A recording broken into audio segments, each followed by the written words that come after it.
développer du biocarburant et votre binaire m'intéresse par rapport à la mobilité. Merci. Merci.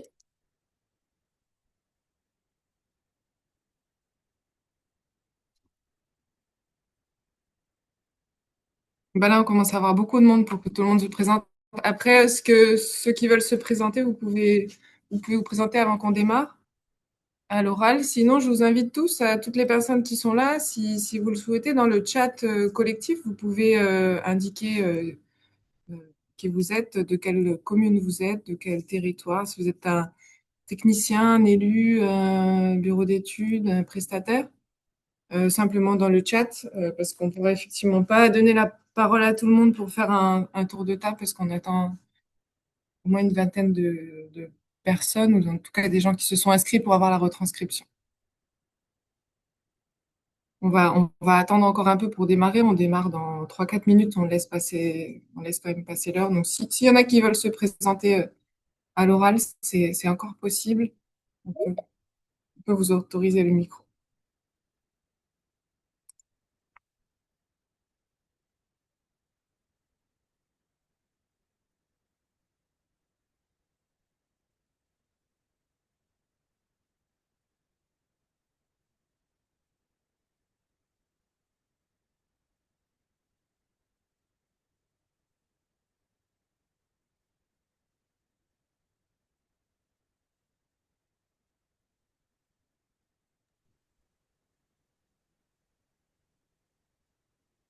Bonjour à tous, c'est Robert. Du coup, je ferai office de technicien pour la session.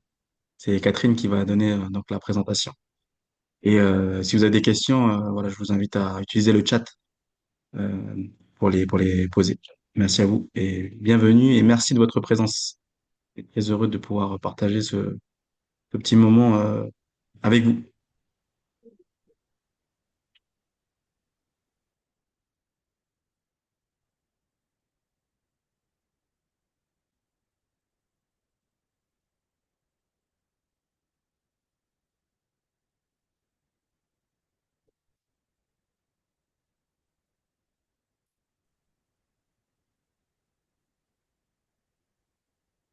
On va démarrer la présentation d'ici 2-3 minutes, mais je vais déjà faire un petit peu l'introduction pour ceux qui sont déjà connectés. Mais déjà, merci à tous de vous être connectés. Bienvenue sur ce webinaire. On est ravis du coup de partager un moment avec vous sur les sujets de mobilité, de financement de la mobilité. Pour ceux qui ne nous connaissent pas, donc on est un bureau d'études en transport et en mobilité, TILT, qui intervient depuis maintenant 10 ans en Nouvelle-Calédonie et en Polynésie française sur les sujets de mobilité, de transport.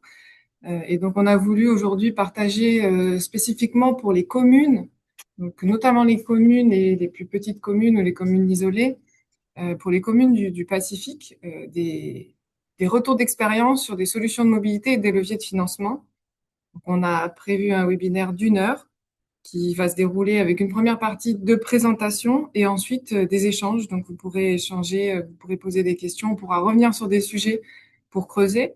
Et ce moment aussi d'échange sera retranscrit et transmis aux personnes qui se sont inscrites et qui ne sont pas forcément présentes.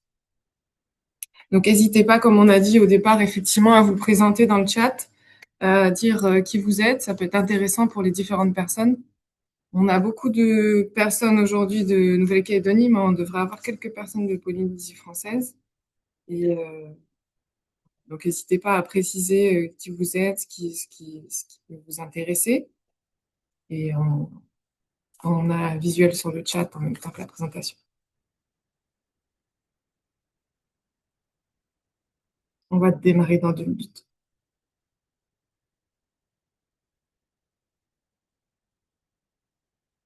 Donc aujourd'hui, le webinaire, il va pas être forcément très technique puisqu'il est ouvert en fait aux différentes personnes des collectivités, que ce soit des techniciens, des élus, des nouveaux élus, mais aussi des personnes qui travaillent pas du tout dans le domaine de la mobilité mais qui sont intéressées sur le sujet. Donc on a différentes personnes. On a aussi avec nous aujourd'hui des personnes qui sont au contraire très au courant et très techniques. donc qui vont peut-être pas forcément apprendre beaucoup, mais qui pourront peut-être participer à l'échange après dans un second temps. On a des profils très variés autour de la table aujourd'hui.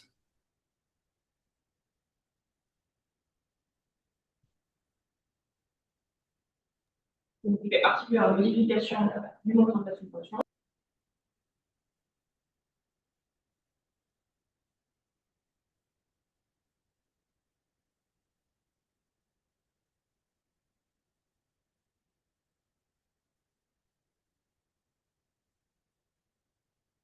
Bonjour Jean-Chris, bonjour Coralie, merci pour la présentation.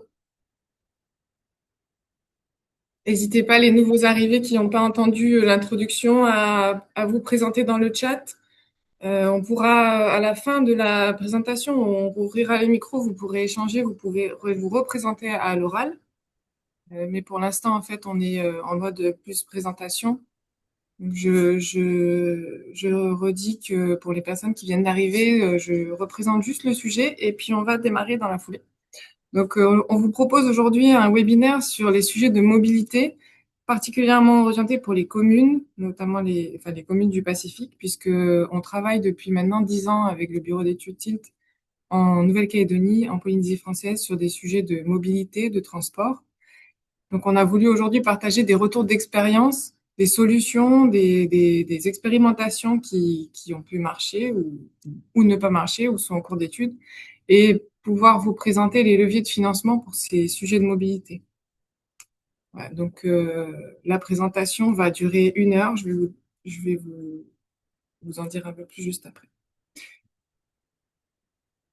Voilà. Je vous propose qu'on démarre. Je pense que une bonne partie des personnes qui se sont inscrites sont présentes sur le chat à présent. Donc, on va démarrer.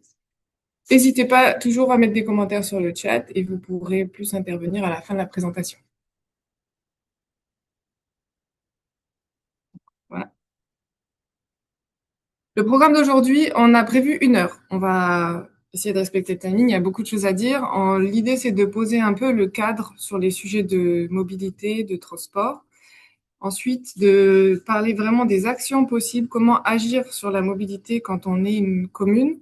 Donc là, on s'adresse vraiment à tout le public des communes, des techniciens, des élus, des personnes qui agissent sur les communes. Enfin, les leviers de financement et on terminera sur des échanges et des partages.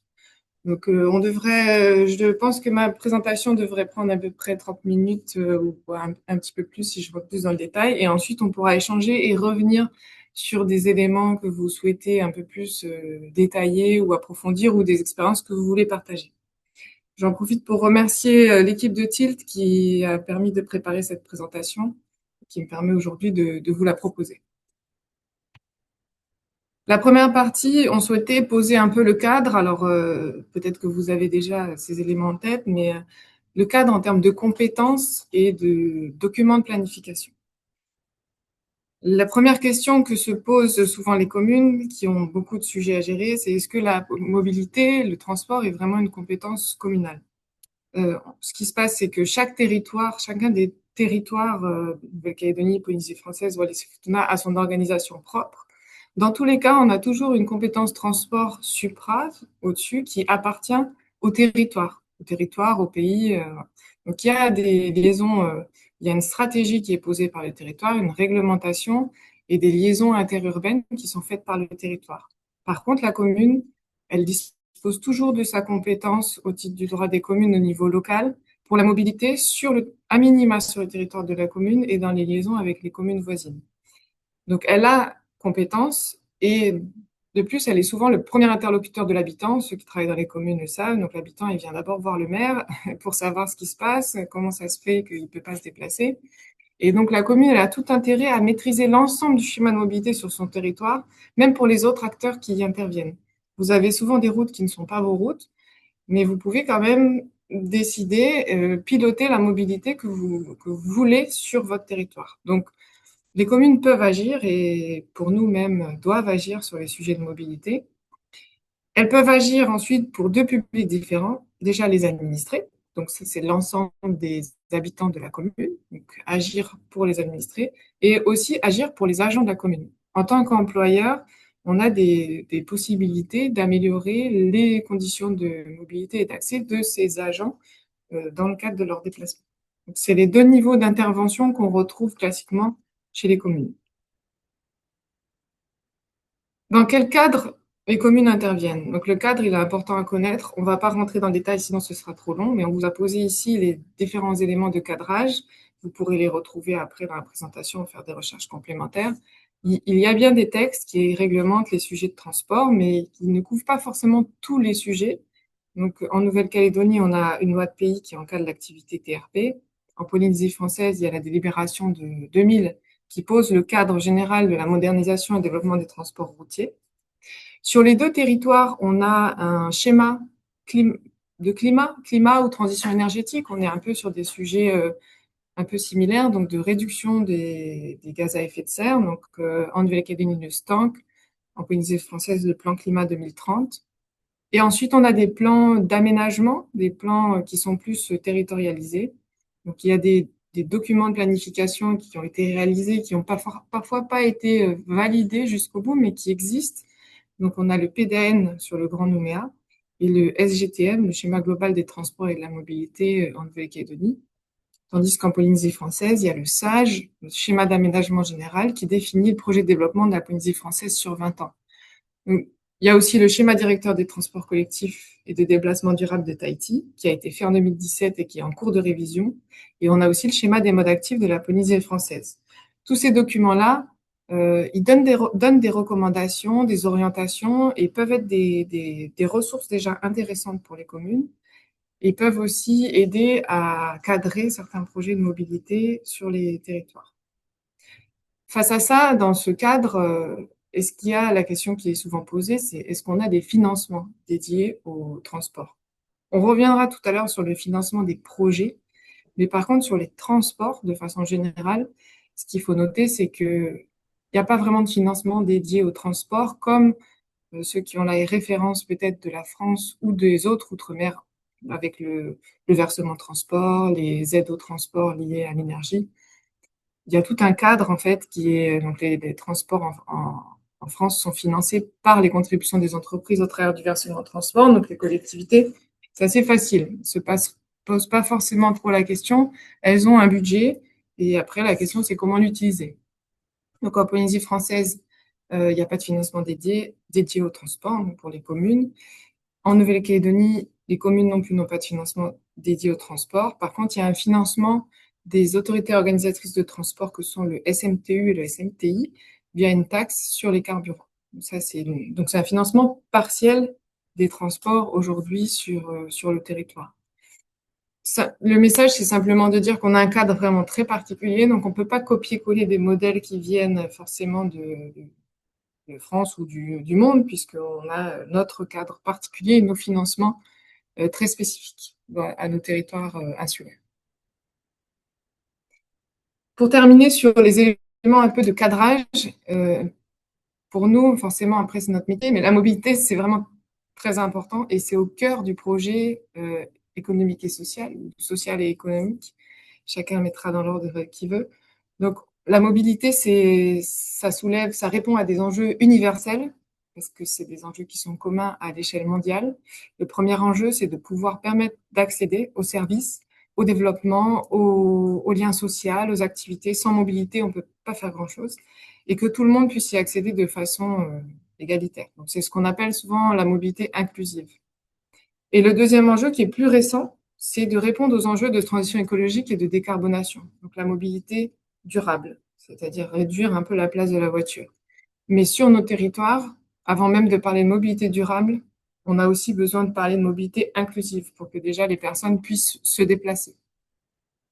Ces enjeux universels, pourquoi est-ce qu'ils sont encore plus forts ici ou différents dans les territoires insulaires du Pacifique? Quelles sont les spécificités un peu de la mobilité insulaire? Nous, on ressort 6 points qui sont positionnés ici. Déjà, la voiture, chez nous, elle est au cœur du système. Elle a une place, elle a toujours une place très importante et donc elle est vraiment au cœur du système.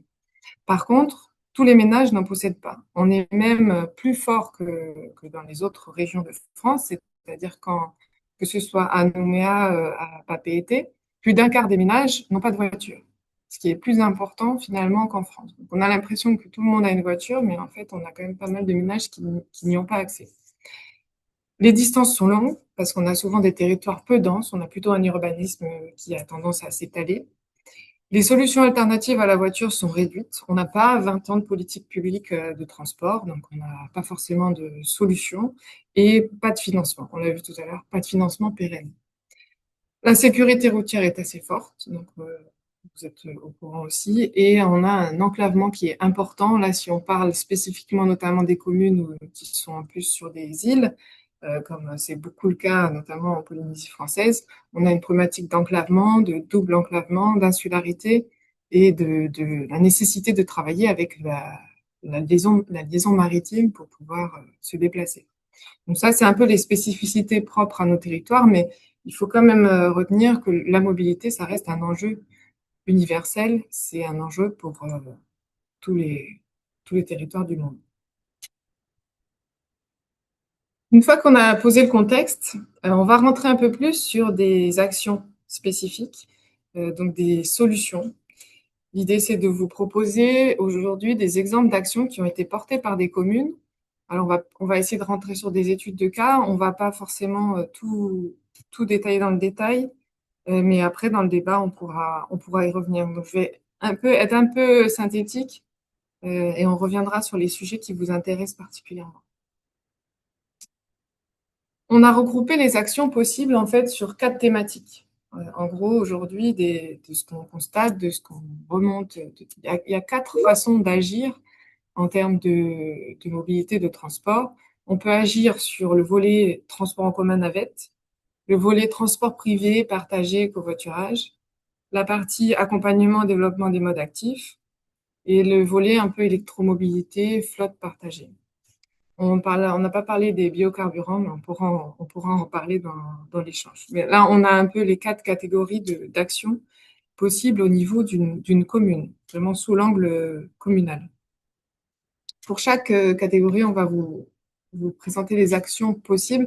C'est forcément pas exhaustif parce qu'il y a d'autres, il peut toujours y avoir d'autres idées, mais c'est déjà les premières idées, et il y en a déjà pas mal. Le premier levier d'action qui est plus connu, on va dire le plus classique, c'est d'organiser du transport régulier ou des navettes. On peut appeler ça navette, on peut appeler ça transport régulier. Dans ce domaine-là, il y a encore plusieurs façons d'agir. Il y a en gros 3 catégories. Il y a soit de faire du réseau de transport public régulier, vraiment des lignes régulières, soit des navettes occasionnelles, donc qui font juste la desserte ponctuelle du dernier kilomètre ou des tribus vers le village, ou soit vraiment du transport à la demande, ce qu'on appelle le transport à la demande, qui n'est activé que quand une personne le réserve. Le transport à la demande, ça peut être pour tous, mais ça peut être aussi transport à demande solidaire pour certains publics, ce qu'on appelle donc le TAD, transport à demande solidaire pour les publics précaires, les seniors, les personnes en situation de handicap. Donc, on a déjà dans ce champ des transports réguliers et des navettes plusieurs façons d'agir. On a choisi 3 illustrations, 3 exemples. Donc, le premier exemple, c'est la notion de transport occasionnel. Donc, c'est ce on a pu appeler des navettes tribu-village. Ça existe sur plusieurs communes de Calédonie, notamment sur la commune de La Foix. Et ça a été étudié sur la commune de Koné. Ça n'a pas été encore déployé, mais ça a été étudié. Donc, l'idée, c'est d'avoir des navettes 1 ou 2 fois par semaine. On est sur de l'offre ponctuelle, un minibus, donc un petit véhicule, qui est exploité par un transporteur privé, qu'on appelle TRP, un conventionnement avec la commune qui permet de garantir un prix maximum pour les usagers, puisque sinon on peut très bien aussi laisser le transporteur faire tout seul, mais là l'idée c'est de conventionner et de dire en échange par contre il y a un prix max et puis il y a un service minimum qui est rendu. Ça répond à des besoins occasionnels. Ça permet un certain désenclavement, accéder au marché, accéder à des rendez-vous administratifs, des rendez-vous de santé pour des secteurs qui peuvent être assez isolés. Donc ça, c'est des choses qui existent, qui fonctionnent et dont on appréhende plutôt pas mal le prix et la durabilité dans le temps parce qu'on a souvent des transporteurs disponibles pour le faire avec des petits véhicules, des petits minibus sur le territoire. Ça, c'est le premier cas d'usage. Le deuxième cas d'usage, le deuxième exemple qu'on a voulu vous présenter, c'est ce qu'on appelle, s'il y a des communes polynésiennes qui sont connectées aujourd'hui, c'est l'Utilbus, qui est le transport solidaire dans les communes polynésiennes. Aujourd'hui, il y a 7 communes en Polynésie qui en ont. Donc là, on est sur un système aussi de navette occasionnelle qui peut être, selon les communes, ça va être une fois par semaine, 2 fois par semaine. Ça va être aussi utilisé pour transporter des groupes de personnes, pour des activités particulières, pour des publics spécifiques.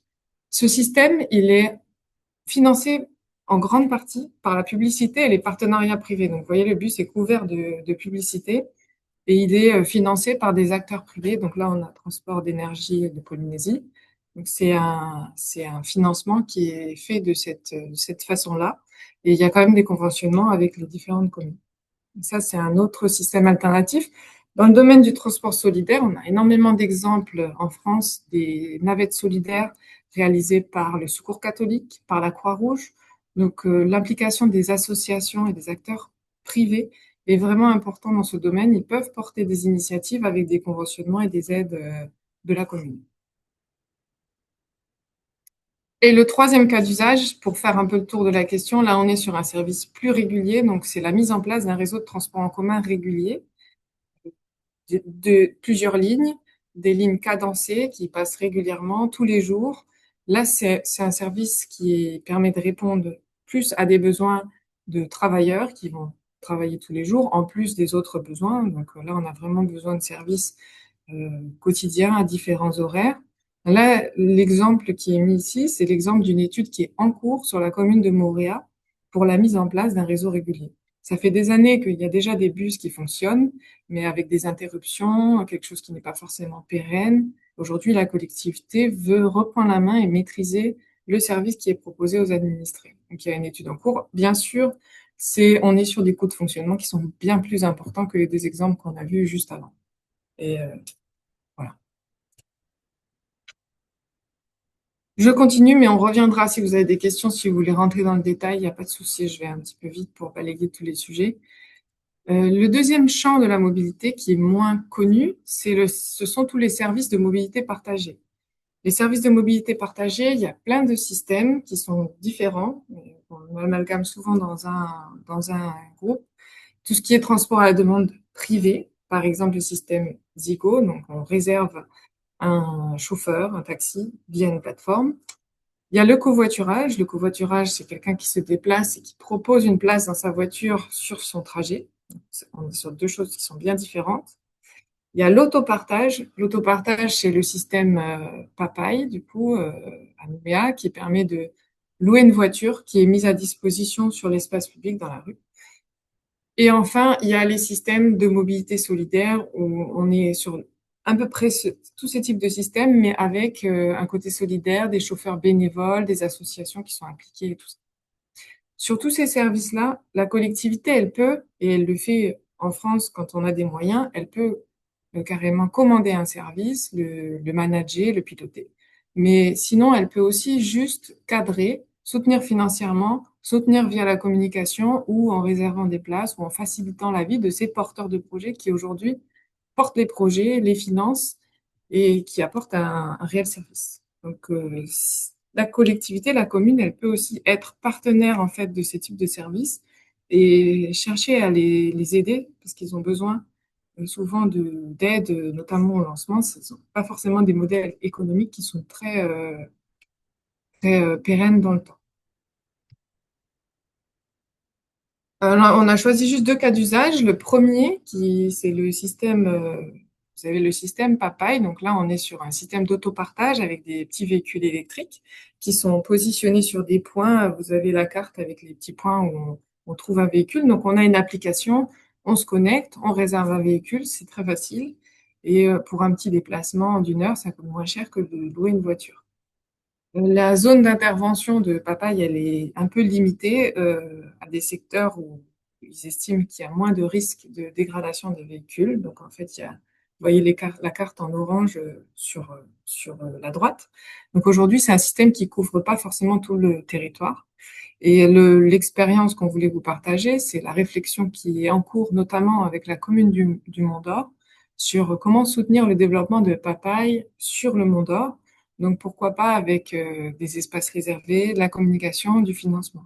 Donc là, on a des acteurs privés qui sont très intéressés par des partenariats avec des communes pour leur permettre de développer leur activité. Et c'est des petits gestes qui peuvent permettre de proposer des solutions intéressantes pour les administrés. Donc ça, c'est le soutien au développement de papaye. C'est une action que peut mener une commune. Le deuxième sujet, c'est un sujet un peu vaste. On pourrait en passer 2 heures à parler de ça. Le covoiturage, il peut se passer plein de choses dans le covoiturage pour ceux qui ont pratiqué un peu dans d'autres pays.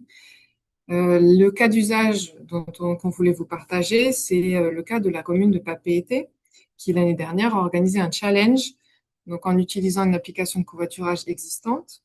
Donc, on est toujours dans la même idée que le cas de juste avant de Papaye, c'est l'idée de soutenir en fait une initiative privée ou associative en apportant soit de la communication, soit du financement, soit en les réservant des espaces. Donc là, par exemple, il y a eu un challenge covoiturage sur un mois, soutenu par la commune, financé par la commune avec des cadeaux. Et il y a eu 7700 km parcourus. Ils ont estimé que ça a permis de libérer sur la période du challenge 287 places de parking. Donc, pareil sur le covoiturage, la collectivité peut être vraiment jouer un rôle important pour aider à lancer des systèmes, à communiquer dessus, à sensibiliser et que ça rentre dans les habitudes des habitants.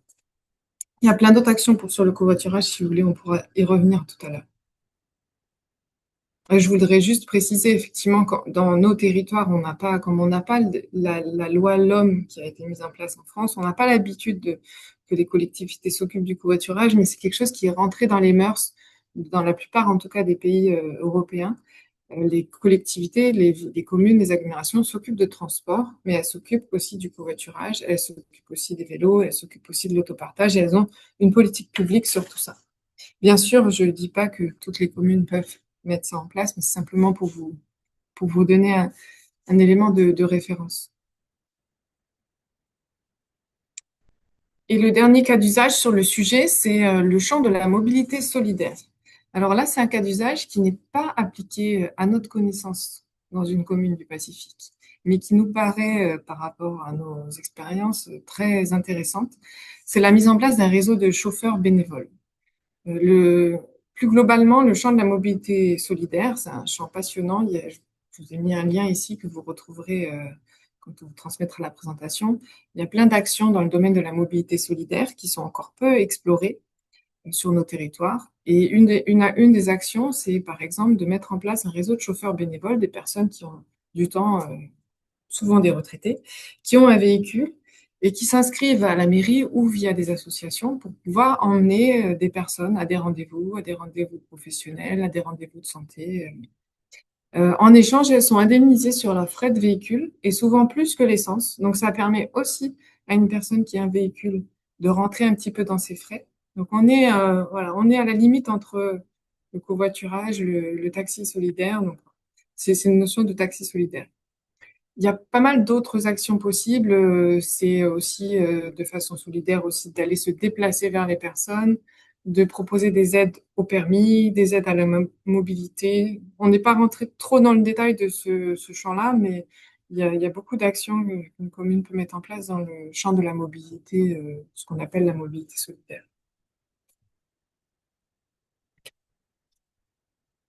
Je continue sur le troisième thème.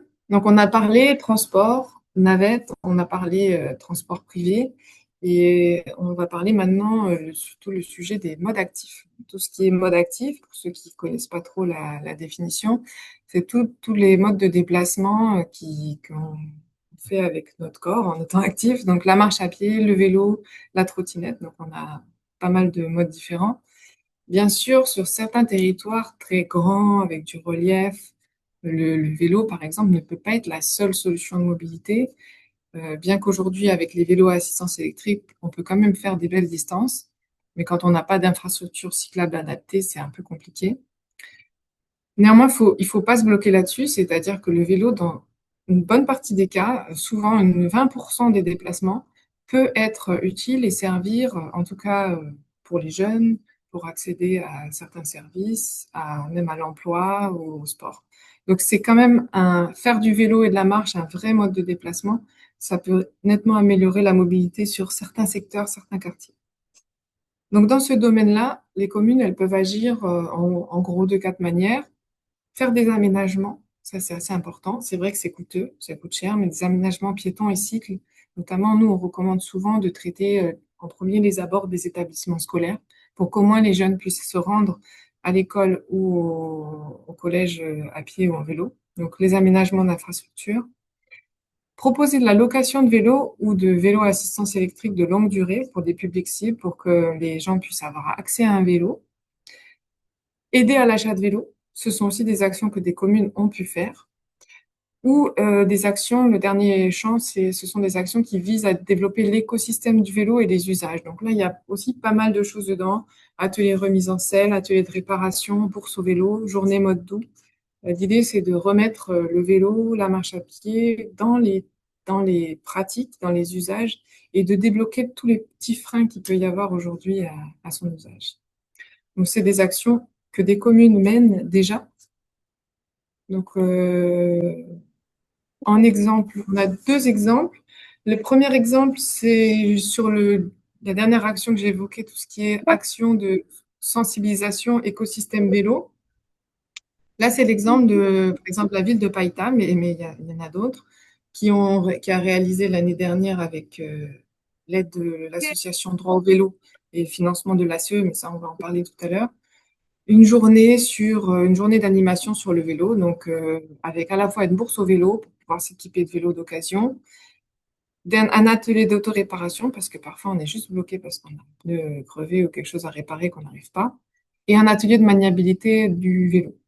Donc l'idée de ces différentes actions déjà, c'est de sensibiliser, parler du vélo, le remettre au cœur un peu du dispositif, que les gens se disent, ben tiens, je peux tester, je peux l'essayer, développer l'écosystème et pouvoir permettre aux gens de se déplacer avec ce mode-là. C'est des actions qui sont intéressantes quand elles sont régulières, parce qu'il ne suffit pas de le faire qu'une fois.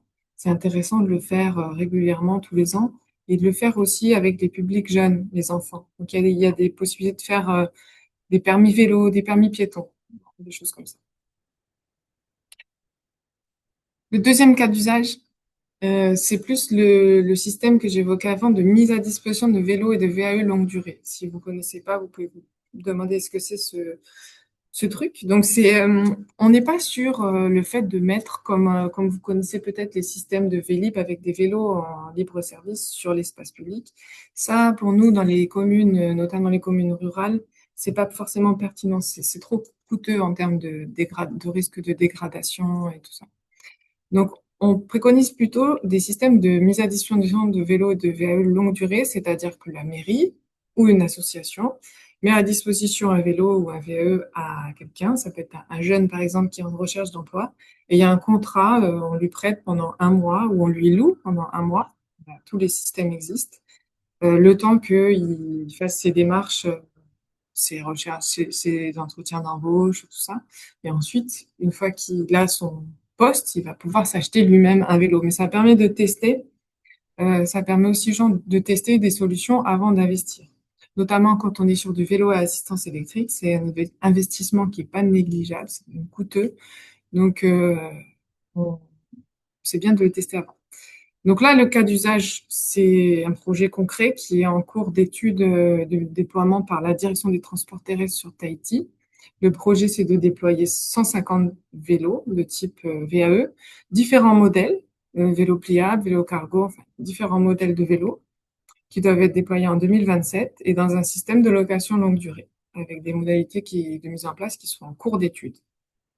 À notre connaissance, on ne connaît pas d'autres communes qui l'ont fait sur ces territoires, en tout cas dans le Pacifique. Par contre, c'est quelque chose qui est vraiment quasiment généralisé dans les communes de France et d'outre-mer, même dans les communes rurales. Là, il y a une fiche technique du CEREMA sur ces services de location longue durée en zone peu dense. Il y a vraiment beaucoup de ressources en ligne. On pourra vous mettre les liens aussi sur la présentation pour déployer ce type de dispositif. Ça peut être la mairie en direct ou via une association. Ou via, en France, il y a aussi des startups qui se lancent là-dedans. Ici, on n'a pas l'écosystème des startups, mais il y a aussi des entreprises qui se lancent dans ce type de système et avec lesquelles les mairies peuvent contractualiser. Le dernier sujet, c'est tout ce qui est électromobilité et gestion de flotte. Alors, on va pas forcément prendre le temps de regarder des cas d'usage parce qu'après, il faut qu'on parle de financement, mais il y a aussi pas mal d'actions qui peuvent être menées dans ce domaine-là, notamment là, plus pour les agents des communes, donc sur la flotte de véhicules de service de la commune. Mais on peut aussi mener des actions pour les administrés. Donc, on a identifié ici 3 actions. Le fait d'installer des infrastructures de recharge pour véhicules électriques, pour faciliter l'utilisation des véhicules électriques, parce qu'aujourd'hui, il y a peu d'infrastructures de recharge, notamment quand on s'éloigne des capitales. Donc ça peut être pour les administrés, mais aussi pour les agents de la commune, par exemple, pour favoriser l'usage et la recharge des véhicules en journée, donc c'est moins polluant. Le deuxième point, c'est toutes les actions liées à l'optimisation de la flotte. Donc, c'est pour quand on a une flotte de véhicules de service, comment l'optimiser, la mettre en pool, la gérer mieux, utiliser le bon véhicule pour le bon usage. Enfin, on n'a pas besoin d'utiliser un pick-up pour faire un petit déplacement. Par contre, on en a besoin quand on va sur des routes qui sont en terre. Et mettre en place des outils de suivi et de gestion et pourquoi pas introduire aussi des vélos à assistance électrique et de l'électrification de flotte. On a un seul cas d'usage, je vais le passer assez vite parce que je vois que l'heure tourne un petit peu. Donc là, c'est un exemple, c'est pas une commune, c'est une autre collectivité, donc c'est la province sud, qui a mis en place un plan de déplacement administration et qui, dans le cadre de ce plan de déplacement administration, a mis en place un plan global composé de 23 actions pour mettre la flotte en pool, faire un logiciel de réservation, des nouvelles règles, inciter au covoiturage, mettre en place des vélos à assistance électrique pour les déplacements courts. Et grâce à toutes ces actions, en fait, la consommation de carburant et les émissions de gaz à effet de serre et le coût dépensé dans la gestion des flottes a nettement diminué, comme vous pouvez le voir sur le graphique.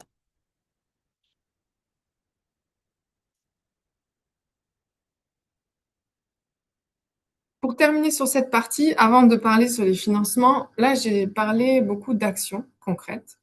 Mais au-delà des actions, souvent, la question qui se pose, c'est faut-il faire une étude avant d'agir ou faut-il directement mettre en place l'action? Typiquement, souvent, on nous dit, moi, je préfère acheter des vélos plutôt que faire l'étude pour dimensionner la flotte de vélos. Alors, c'est bien sûr un choix totalement libre et qui peut être fait par la commune entre engager une action directement ou une étude. Nous, souvent, on recommande les études parce que les études, elles permettent de préciser les besoins réels, de calibrer la solution avec réalisme si on veut quelque chose qui tient dans le temps et pas juste un one-shot. Et le deuxième point, c'est surtout ça permet de construire l'engagement des acteurs. Donc, au travers de l'étude, voir si on peut embarquer des porteurs de projets privés, associatifs et si on peut construire quelque chose en commun. Et ça permet de faciliter l'accès au financement. Certains financements, dont on va parler juste après, exigent en fait un diagnostic ou un schéma préalable qui confirme le besoin. Donc, en fonction des appels à projets, par exemple pour des infrastructures cyclables, il faut avoir fait le schéma des modes actifs avant. Donc, certains appels à projets demandent des études. Mais on peut très bien, effectivement, engager aussi directement une des actions vues précédemment, si on a déjà les ressources en interne et qu'on connaît déjà le besoin. Mais donc, je termine juste sur les actions qu'une commune peut faire, en fait, si elle n'agit pas directement en termes opérationnels, elle peut aussi déjà commencer par poser son cadre au niveau d'une étude. Donc, on a pas mal d'exemples de schémas, donc plusieurs schémas possibles. Le schéma directeur des mobilités communales, ça c'est l'exemple du schéma qu'est en train de faire la commune du Mont-d'Or, sur l'image de droite par exemple. Mais sinon, on peut faire un schéma directeur des modes actifs, quand on est juste sur les aspects piéton-cycle. Schéma de développement des IRVE, schéma de développement du covoiturage, voilà, il y a plusieurs schémas.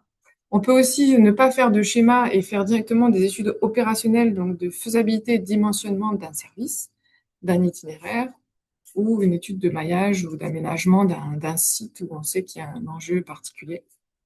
Et enfin, le troisième type d'études qu'on a pu faire et que font certaines communes, c'est des plans de mobilité employeur. Donc là, le plan de mobilité employeur, c'est une démarche qui est vraiment liée au déplacement de la collectivité.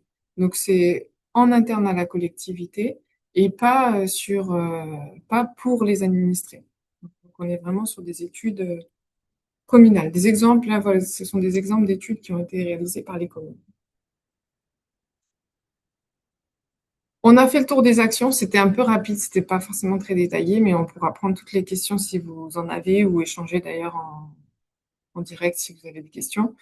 J'en viens au dernier sujet de ce webinaire, c'est parce que c'est bien beau tout ça, mais comment financer les actions? Euh, alors, tout de suite, je vous préviens que je n'ai pas de solution miracle tout de suite à vous donner et vous ressortirez peut-être en vous disant, oh là là, c'est compliqué. Mais parce qu'effectivement, si c'était simple, de toute façon, tout le monde aurait déjà déployé des solutions de mobilité sur son territoire. Donc, mais par contre, pour vous quand même vous rassurer, il y a énormément de leviers de financement et de sources de financement disponibles. Il y a plusieurs sources que je vais vous présenter, mais qui couvrent plus ou moins certains projets. Donc, on ne peut pas dire que ces financements couvrent tous les projets que les projets, chaque projet aura des financements spécifiques. C'est ce que je voulais dire. Les sources de financement mobilisables. Donc ici, vous avez on a choisi de classer les sources de financement en trois catégories. Donc, il y a tout ce qui est un peu budget classique. Vous allez voir, pour certains, c'est des sources de financement que vous connaissez, en fait, et qui servent aussi à financer d'autres types de projets. Ensuite, il y a la partie budget spécifique, mobilité et transition. Il y a des fonds liés vraiment à ces sujets de mobilité et de transition énergétique. Et enfin, d'autres ressources auxquelles les communes ne pensent pas forcément, mais qui peuvent être très intéressantes pour ce type de projet. On a séparé un peu Nouvelle-Calédonie et Polynésie française, et au milieu, ce sont les fonds qui sont communs, en fait, aux deux. Les communes, ceux qui travaillent dans les communes connaissent un petit peu ça et ont accès à différents financements. Donc, notamment, il y a pour l'investissement tout ce qui est contrat de développement qui peut financer de l'investissement. Il y a le FIP, le Fonds intercommunal de péréquation, investissement et fonctionnement. Ça peut permettre d'acheter un FIP équipement. On peut acheter un bus électrique, par exemple. On peut permettre d'investir. Ça peut aussi permettre de payer du fonctionnement, mais avec des critères assez spécifiques. Donc, je ne dis pas que le FIP peut financer tout ce qu'on a vu tout à l'heure, mais certains projets peuvent l'être. On a aussi des financements AFD pour les communes, spécifiques pour les communes. Et en Nouvelle-Calédonie, il y a le plan de relance qui peut permettre de financer des investissements aussi. En Polynésie française, on a la dotation d'équipement des territoires ruraux, un fonds de l'État, donc qui peut aussi permettre de financer certains projets. On pourra vous mettre les liens vers les sites de ces appels à projets, de ces fonds. Ensuite, on a tout ce qui est budget spécifique, mobilité et transition. Alors là, il y en a moins, mais par contre, ils sont très intéressants. Et on va du coup creuser juste après sur le fonds vert, parce qu'il y a vraiment un appel à projet qui permet de financer quasiment tout ce qu'on a évoqué juste avant. En Nouvelle-Calédonie, on a la chance aussi d'avoir l'Agence calédonienne de l'énergie qui peut accompagner techniquement et financièrement, notamment les études, donc les premières étapes qui permettent ensuite d'accéder à d'autres financements et l'aide aux équipements. Sur les deux territoires, on a l'ADEME. Il y a une représentation de l'ADEME présente sur le territoire, dans chaque territoire. L'ADEME, c'est très intéressant de les contacter. Ils peuvent financer des actions d'accompagnement, notamment des actions de sensibilisation, par exemple les actions sur les modes doux, sur le vélo, des choses comme ça. Donc, il y a des financements. Donc là, on est vraiment sur des acteurs qui financent spécifiquement ces sujets mobilité et transition. Donc, c'est plus facile d'accéder que sur les fonds classiques.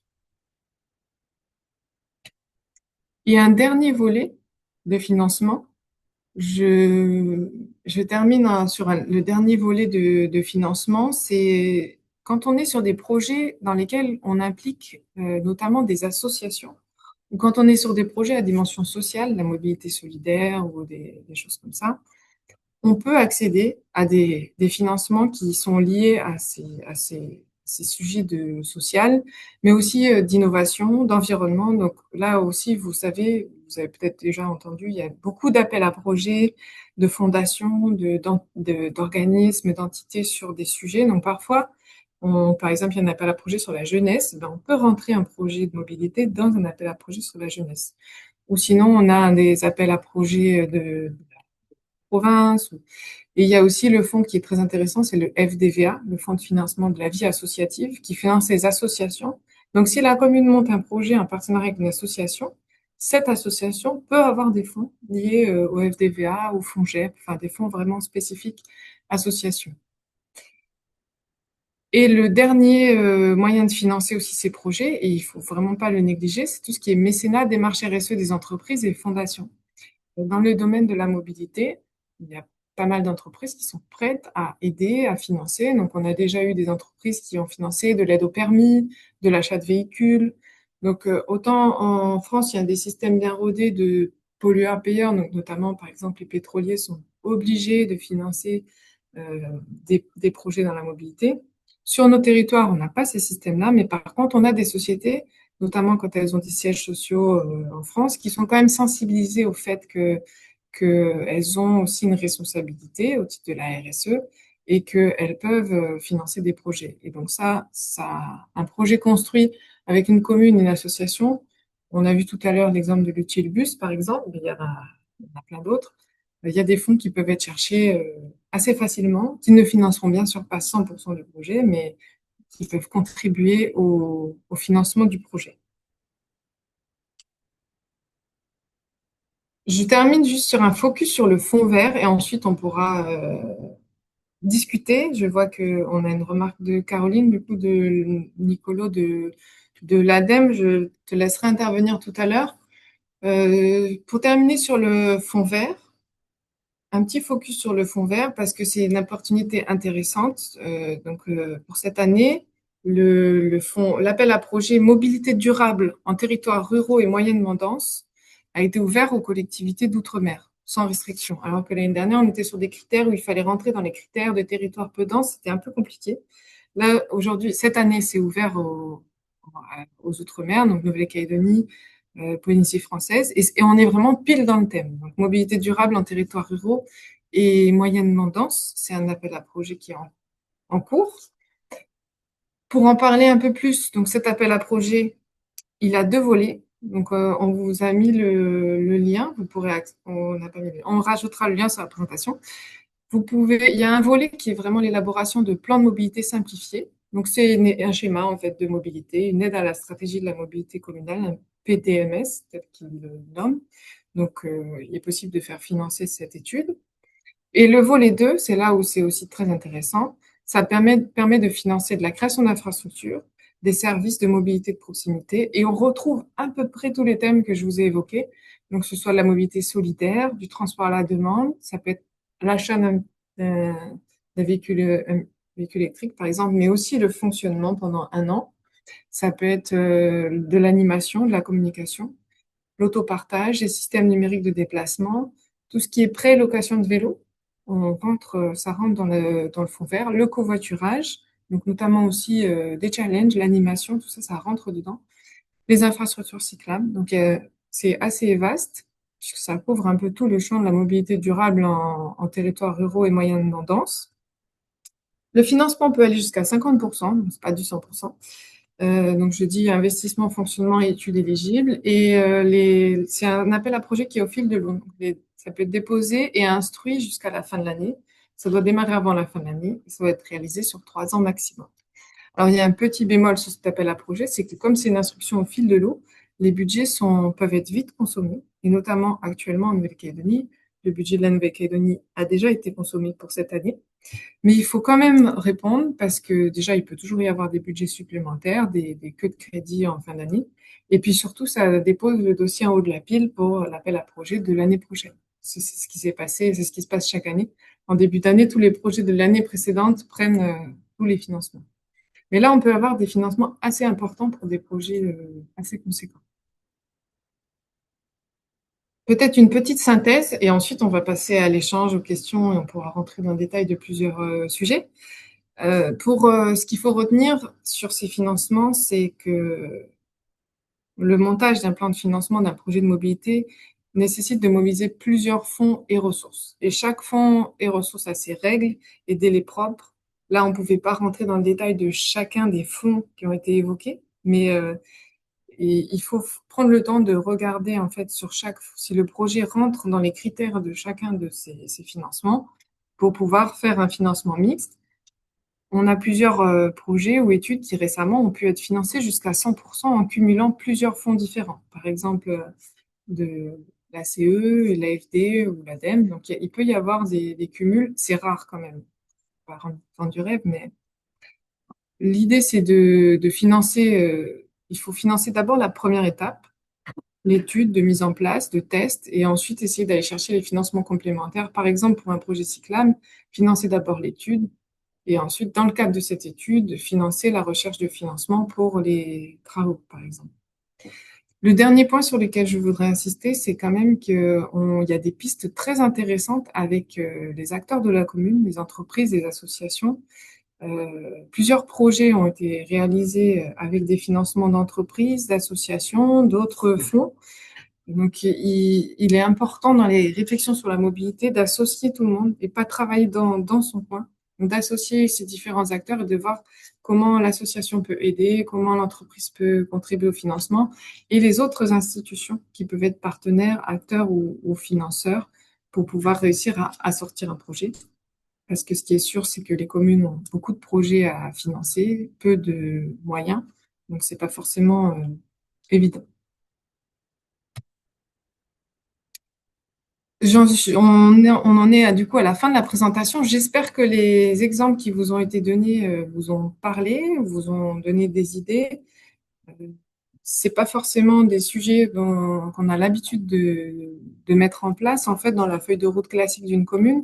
Donc on est sur des sujets un peu différents, un peu innovants, une façon de travailler un peu différente parce qu'il faut travailler avec les acteurs, il faut travailler avec d'autres personnes et on peut pas tout maîtriser dans son coin et une complexité pour le financement. Mais la bonne nouvelle, c'est qu'il y a quand même beaucoup de financements possibles. Donc tous les acteurs qu'on a identifiés tout à l'heure qui peuvent être contactés et on pourra vous donner des contacts. Donc maintenant, ce que je vous propose, c'est de pouvoir bien sûr poser toutes vos questions, réagir. Je crois que l'ADEME voulait peut-être réagir sur le sujet du financement en Nouvelle-Calédonie. Échanger, partager vos retours d'expérience, on prend tout. Pour ceux qui doivent partir et qui veulent pas forcément poser une question, n'hésitez pas à nous remettre vos commentaires dans le chat avant de partir, ce qui vous a intéressé, si vous avez besoin d'informations complémentaires, et à noter aussi notre contact qui est ici, donc le contact mail et les contacts téléphoniques en Nouvelle-Calédonie, en Polynésie, pour pouvoir échanger plus dans le détail.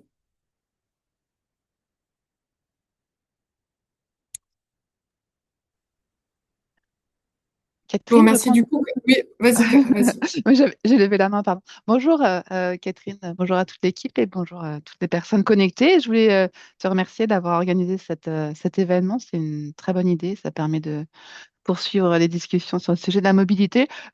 En fait, tout est dit dans le chat, c'était juste pour que les partenaires comprennent bien. C'est vrai que nous, l'ADEME, en Nouvelle-Calédonie, on intervient vraiment en partenariat avec l'Agence calédonienne de l'énergie. Donc, on cofinance, tu vois, par exemple, la bourse au vélo sur Paita l'année dernière, en septembre, c'était financé par la CE et également par l'ADEME dans le cadre de notre partenariat. Et donc, le point d'entrée, le point focal, c'est la CE, mais on a nos comités de gestion. On en avait un hier, tous les mois. On cofinance les projets dans ce cadre-là, mais c'est la CE qui va apporter l'aide. Et nous, ensuite, l'ADEME, on vient rembourser la CE sur la moitié de l'aide reçue par le porteur de projet. Bon, on est en gestion déléguée. Voilà. Donc, notre cadre intervient quasi exclusivement via le partenariat avec la CE. Après, au niveau national, on a aussi des appels à projets nationaux. Alors, bon, par exemple, la décarbonation du maritime, tu vois, sur le transport maritime. Oui, et du coup, la Nouvelle-Calédonie, les projets calédoniens et polynésiens peuvent aussi émarger. On en parlait d'ailleurs hier avec nos collègues de l'ADEME de Polynésie.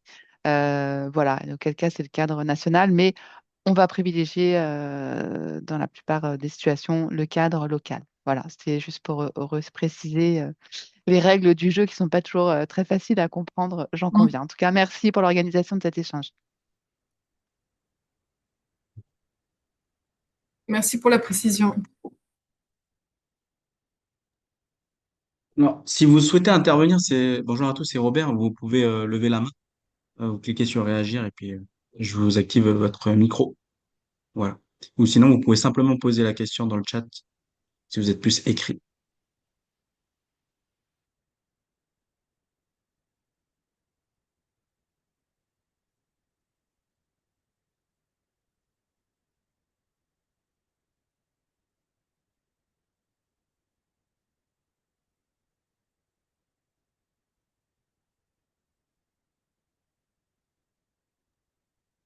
Alors, Catherine, il y a une intervention de Paul Wema dans le chat. Je la lis. Du coup, aujourd'hui, les collectivités cherchent à financer les transports. Ne faudrait-il pas aussi réfléchir à produire localement une partie de l'énergie qui alimente ces transports? Pensez-vous que la mobilité de demain dans les territoires insulaires passera autant par la production territoriale de carburants renouvelables que par l'organisation des réseaux de transport? Cette question relie directement les enjeux de mobilité, de résilience énergétique, de souveraineté et de développement économique local qui sont particulièrement pertinents pour la Nouvelle-Calédonie et les autres territoires.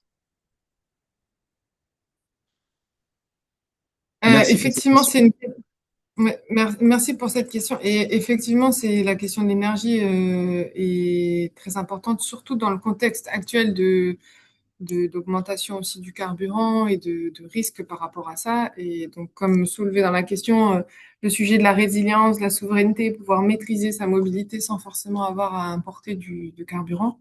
Et c'est d'ailleurs aussi dans cette optique-là que, par exemple, sur le secteur du SIVM Sud, les communes réfléchissent beaucoup à la mobilité électrique parce qu'il y a une production électrique sur le territoire qui est importante.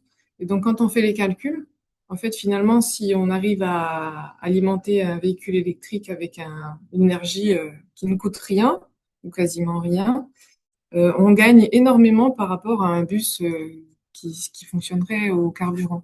Et donc, la mobilité dans ce cadre électrique avec une électricité moins chère, c'est une mobilité du coup moins coûteuse, plus accessible pour en termes d'accessibilité sociale, de mobilité inclusive et tout ça. Et donc là, je parle de l'électrique, mais effectivement, il y a d'autres, d'autres façons de produire de l'énergie.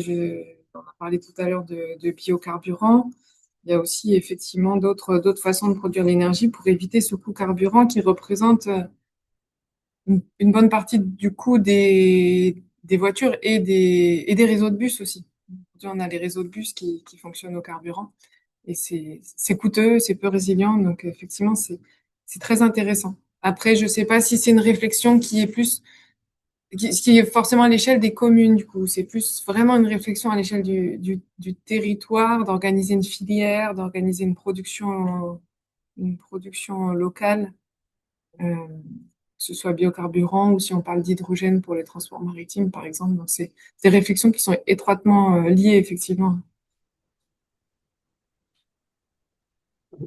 Si je peux me permettre, Catherine, d'apporter aussi un petit complément sur la partie électrique.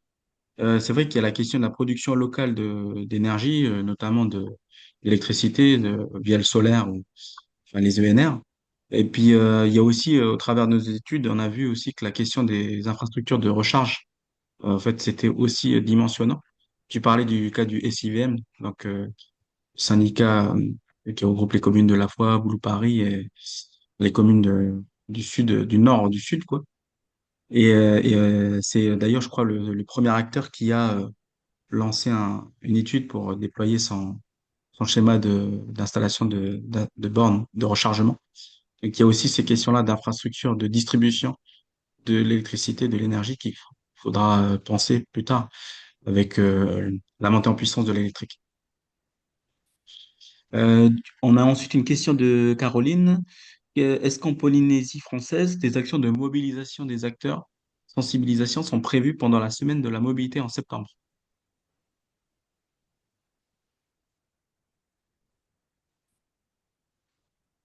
Alors, moi, j'ai pas la réponse à cette question directement. Je sais pas si J'avais vu qu'on avait Colline de la CCI de Polynésie qui était connectée et Baptiste qui est aussi en Polynésie. Je ne sais pas s'ils sont encore là pour répondre. Je crois qu'il commençait à y avoir des discussions pour mener des actions, mais que le programme n'était pas encore vraiment établi, mais qu'il commençait à y avoir des échanges, notamment avec la CCI. Est-ce qu'on a encore quelqu'un de Polynésie? Non. Mais oui, Oui, on a non, Paul Wéman qui répond. oui, non. Ouais, non, je voulais juste compléter par rapport à la question que j'avais posée. Effectivement, la partie électrique, c'est celle qui est souvent le plus citée aujourd'hui, mais une grosse problématique pour les pays insulaires, c'est qu'on est dépendant du gasoil, malheureusement. Et même si le coût de production, enfin le prix de revient de l'énergie solaire semble diminuer, mais pas autant qu'on pourrait le supposer, quoi, hein. Donc, je pense que ça va être une problématique. Et moi, j'avais surtout une question sur la partie mobilité, parce que dans les pays, enfin, dans ce qui nous concerne, surtout pour les navettes tribu, village, par exemple, la difficulté, c'est souvent les gens qui n'ont pas de voiture, comment dire ça, ne sont pas salariés ou n'ont pas les moyens de pouvoir se déplacer. Est-ce qu'il y a une réflexion aussi sur je dirais, crédit mobilité à travers du troc, par exemple? Je ne sais pas si c'est des réflexions qui ont été évoquées dans d'autres villages, quoi. Et parce que, effectivement, quand on pense plutôt urbain, c'est assez. Enfin, je veux dire, les solutions qui sont évoquées aujourd'hui sont plus calées sur la partie urbaine, mais sur la partie, je dirais, enfin, local, au niveau tribal, ou par rapport aux accès de route. Enfin, moi, je me souviens d'être descendu de Chênes à cheval pour rejoindre le bord de route pour pouvoir prendre un bus pour aller au village. Donc, c'était des choses dans le temps. Mais effectivement, est-ce qu'il y a possibilité aussi d'évoquer dans les crédits ou les financements qui sont attribués aux mairies, de pouvoir éventuellement évoquer le crédit mobilité pour les personnes qui n'ont pas la possibilité de pouvoir se payer en faisant du troc. Donc, quand je parle de biocarburant, c'est nous, on a du Cupra, on a du Bon Coulier, et c'est pour ça que j'évoque le fait aussi de réfléchir sur une production locale à partir de l'ingénieurs locaux, comme le Cupra ou les bons couliers, pour pouvoir produire un biodiesel qui correspond au combustible utilisé dans les engins lourds. On pourra pas les électrifier, hein, comme les bus. Il y a effectivement, mais ça coûte pour l'instant assez conséquent pour les petites communes que nous avons, hein, quand on sait les budgets qui sont votés, quoi. Voilà, ouais, je voulais juste apporter ma contribution à l'échange. Merci.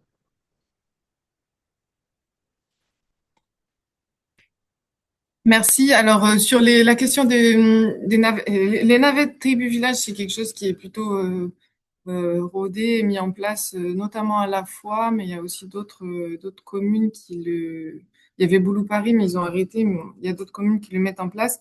Et par contre, effectivement, pour l'instant, c'est des trajets où les gens payent quand même, doivent payer 500 francs, je crois, c'est à peu près le trajet qui est subventionné par la mairie.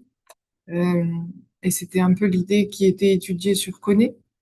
Euh, Après, sur la question d'utiliser le troc comme moyen de paiement du service public en partenariat avec la mairie et tout ça, effectivement, ça on n'a pas de retour d'expérience là-dessus, mais ça pourrait être vraiment intéressant de le creuser, peut-être de façon plus large d'ailleurs, pour autre chose que la mobilité. C'est un peu en termes de monnaie, comment faire accéder aux services des personnes qui n'ont pas forcément de ressources financières. Donc, c'est peut-être plus large que juste le transport, mais c'est intéressant.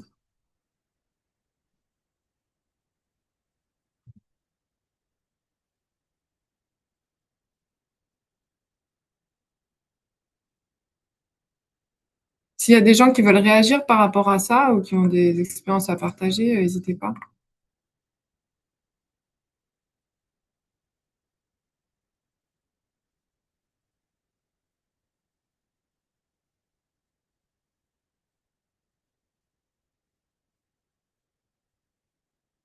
Oui, du coup, on a Thio qui nous dit qu'il y a aussi des navettes qui ont été mises en place donc pour que les personnes puissent aller sur la commune de La Foi pour des rendez-vous. C'est vrai que ça, c'est un peu les navettes, c'est un peu le système un peu classique qui peut ne pas revenir trop cher si c'est des trajets ponctuels, beaucoup moins cher que des lignes régulières, quoi. Et après, avec des cofinancements peut-être à aller chercher, ça peut être intéressant. On a Clément qui souhaite intervenir. Vas-y, Clément. T'as pas de micro. Vous C'est m'entendez? bon? Ouais, c'est bon. Oui, bonjour Catherine, bonjour l'équipe. Je voulais juste revenir sur, parce que j'étais pas là au début, je m'excuse, mais euh, l'année dernière, j'ai eu la chance de pouvoir intervenir sur l'ensemble de la province Nord, sur les différentes communes pour les demandeurs d'emploi et en fait aussi pour les porteurs de projets. La principale difficulté, c'est qu'il fallait se déplacer et effectivement, la mobilité reste un sujet compliqué. Moi, je voulais juste en fait savoir un petit peu si vous avez mis en place des indicateurs pour mesurer le succès ou l'efficacité des processus qui sont en place. Alors aujourd'hui, est-ce qu'il existe des indicateurs que Tilt a mis en place pour mesurer l'efficacité de la mobilité et quelle est la vision à court terme, je dirais, pour apporter des solutions à ces gens qui sont frappés de plein fouet euh, par le manque de mobilité, justement.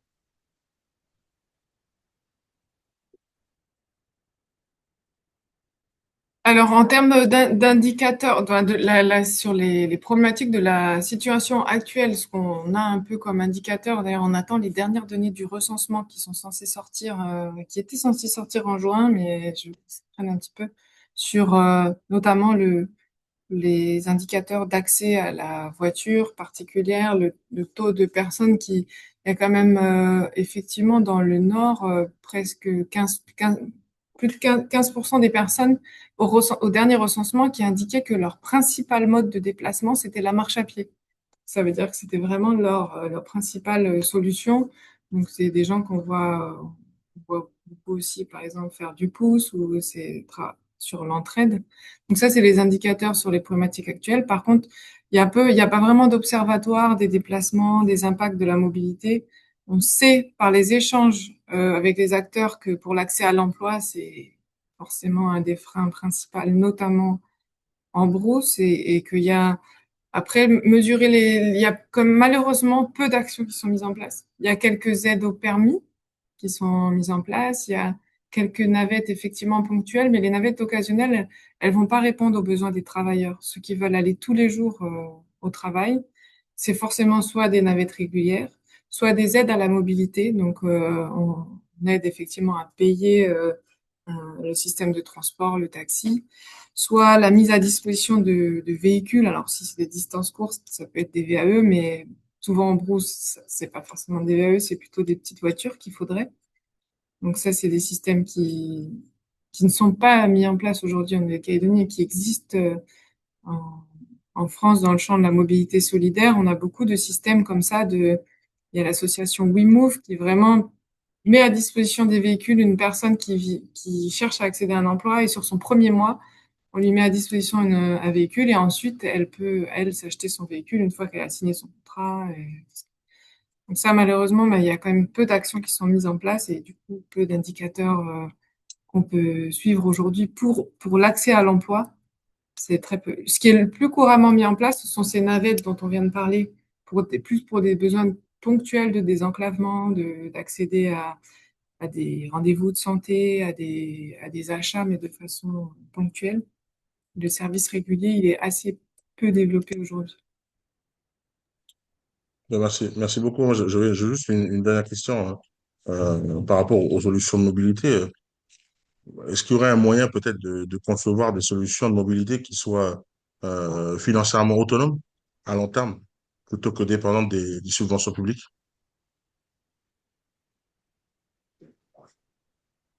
Alors,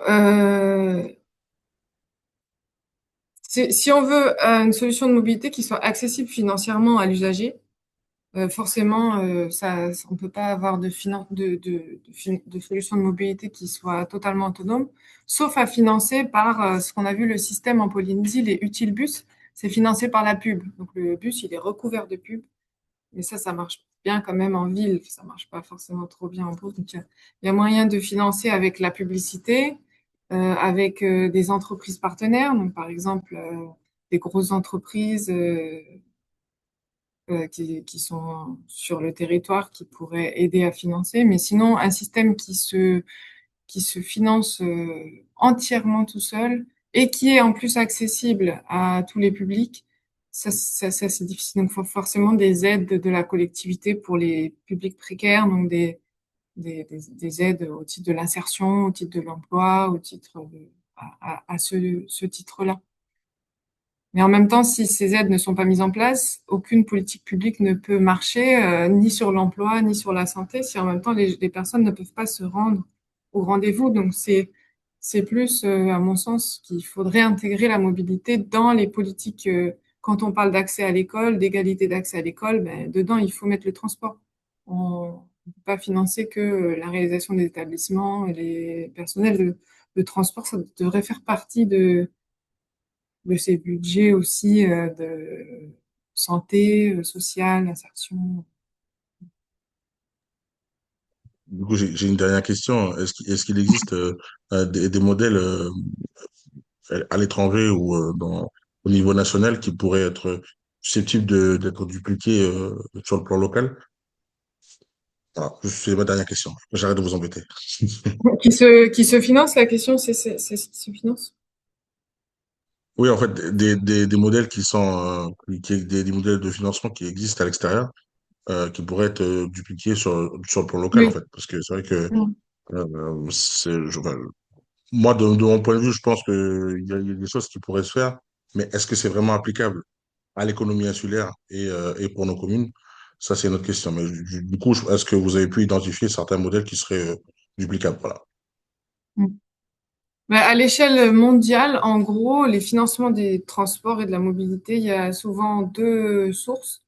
Il y a soit ce sont les entreprises, parce que historiquement, les entreprises devaient faire leur navette salariée pour amener les salariés et tout. Donc, c'est le modèle de la plupart des pays plutôt développés, le pays européen, mais c'est aussi, ça se fait aussi en Asie.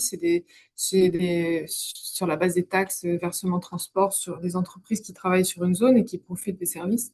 Du coup, c'est souvent ces financements-là qui alimentent les budgets de transport. Ou sinon, le deuxième modèle le plus couramment utilisé, c'est le fait d'utiliser de taxer en fait le carburant ou l'usage de la voiture. Mais après, quand on est dans une situation comme aujourd'hui, où c'est déjà cher pour les personnes, c'est peut-être pas forcément directement applicable. Mais les leviers de financement, souvent du transport à l'échelle mondiale, c'est ça.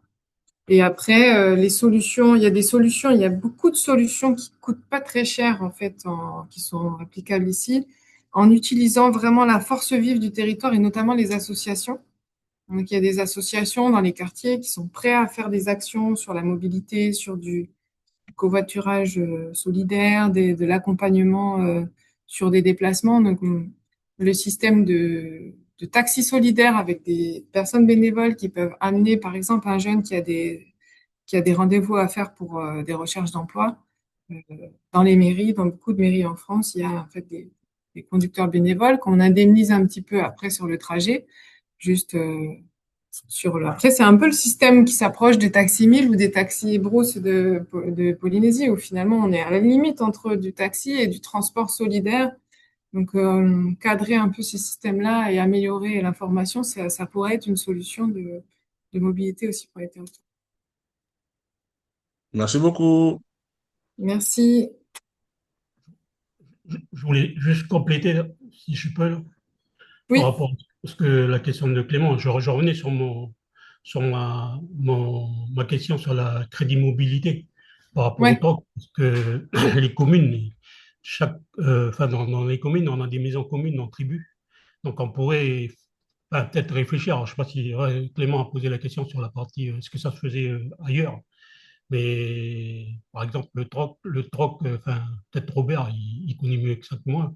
Parce que les gens pourraient effectivement rassembler comme une banque, quoi, une banque alimentaire. Ils ont ça et les communes gèrent ça. à travers le fonds vert, peut-être que ça pourrait être quelque chose qui pourrait être lancé chez eux. C'est-à-dire que les gens utiliseraient, que ce soit en termes d'aliments, qui pourraient être déposés, parce qu'on a des difficultés. Par exemple, les gens se plaignent de pouvoir revendre leur production au secteur urbain, parce qu'on a des difficultés de pouvoir le transporter, ça coûte bonbon, et puis les gens n'ont pas les moyens pour pouvoir le déplacer. Est-ce que voilà, c'est pour ça que je parlais de mon idée de crédit mobilité. Est-ce que c'est pour être quelque chose qui pourrait être envisagé par les communes, en cherchant que les communes ont forcément des maisons communes dans chaque tribu, qui sont des infrastructures appartenant à la commune et qui pourraient être utilisées dans le cadre d'un fonds vert qui permettrait comme une carte téléphonique là, qui permettent d'avoir des crédits pour du transport, pour pouvoir utiliser Taxi 1000, Taxi, voilà. De toute façon, il faudra que les gens, et souvent les gens qui recherchent des emplois, de l'emploi ou autres, n'ont pas souvent les moyens de pouvoir financer le Taxi 1000 ou financer un transport, même si c'est un conducteur bénévole, quoi. Bah, c'est ça que je voulais poser la question. Donc Clément a posé la question sur s'il y a des modèles existants ailleurs, mais c'était dans ce principe-là que je parlais du crédit mobilité par rapport au troc. Merci. Merci. Du coup, ça me fait penser à peut-être après Robert aura une réaction sur les sujets de troc, mais ça me fait penser, j'ai oublié un exemple qui est intéressant quand même, c'est en Amérique du Sud, mais aussi ça se fait aussi dans des pays anglophones. Il y a des systèmes de crédit mobilité, mais liés au ramassage des déchets. En fait, bon, c'est en fait les personnes qui vont ramasser, qui vont ramener des canettes ou des déchets recyclables, des canettes ou des bouteilles. Mais du coup, il y a même dans les pays du Nord, les pays nordiques, au Danemark par exemple, il y a même des endroits où du coup les personnes posent leurs canettes ou leurs bouteilles en plastique et il y a des gens qui viennent les récupérer. C'est pas forcément par terre, ça peut être aussi posé proprement entre guillemets et les ramasser. Et en échange, ça se fait beaucoup en Amérique du Sud, et ils reçoivent des tickets de transport pour pouvoir se déplacer. Ça peut être aussi des crédits mobilité. Je réponds pas sur le troc, malheureusement, j'ai pas d'exemple, mais on se renseignera. Ça peut être, euh, ça peut être intéressant. Juste peut-être Catherine, avant que je donne peut-être un complément de réponse pour Paul. Et il y avait Nika qui demandait si on pouvait l'éclairer sur les aides au permis. Euh, Est-ce que un mot là-dessus, Catherine, sur les aides au permis et les financements mobilisables? Oui.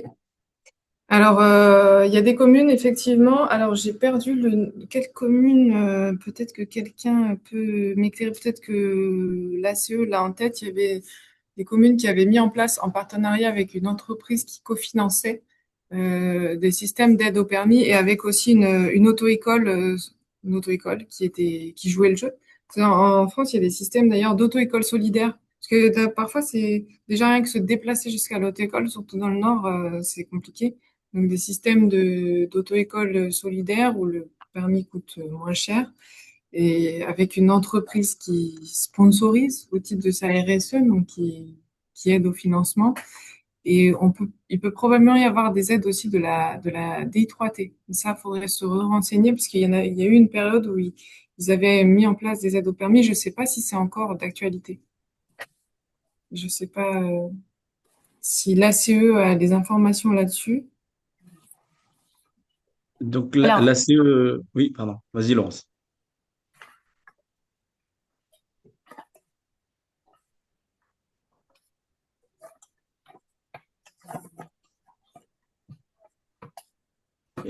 Laurence précise qu'il y a le RSMA qui donne accès au permis, mais pas d'autres aides à ma connaissance. Ok.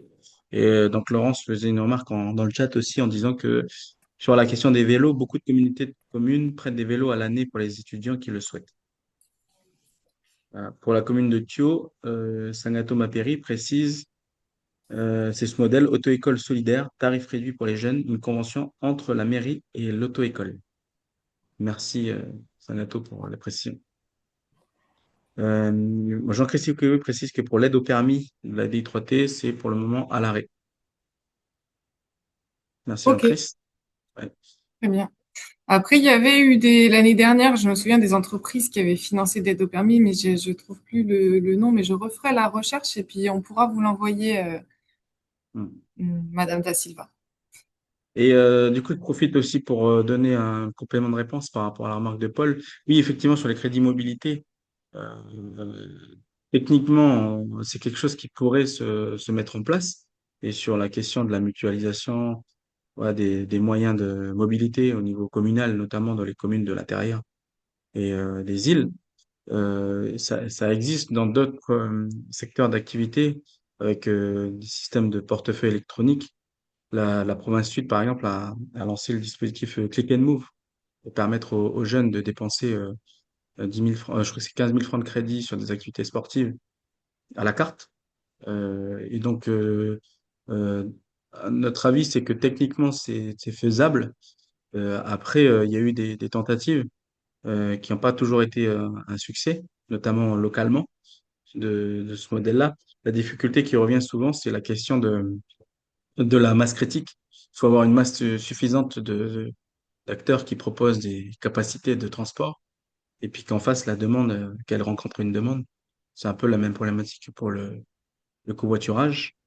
Et après, il y a toute la gestion, effectivement, de la monnaie digitale, mais qui de plus en plus se développe. Donc, effectivement, c'est à mon avis, des pistes techniques à aller chercher. Voilà.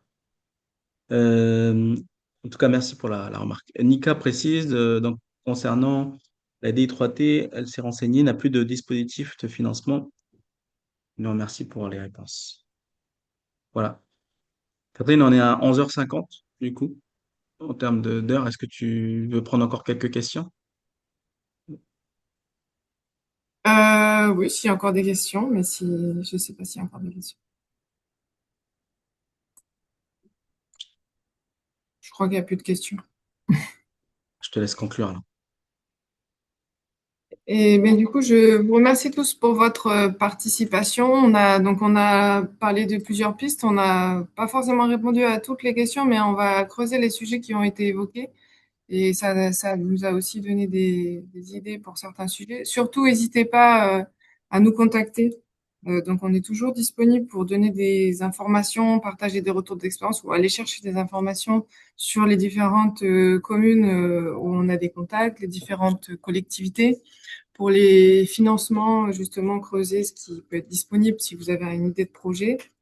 Donc, n'hésitez pas à nous contacter. On peut faire des rendez-vous spécifiques avec les personnes qui le souhaitent pour partager les expériences. Voilà. Merci à tous et bonne fin de semaine. Merci à vous aussi. Merci. Et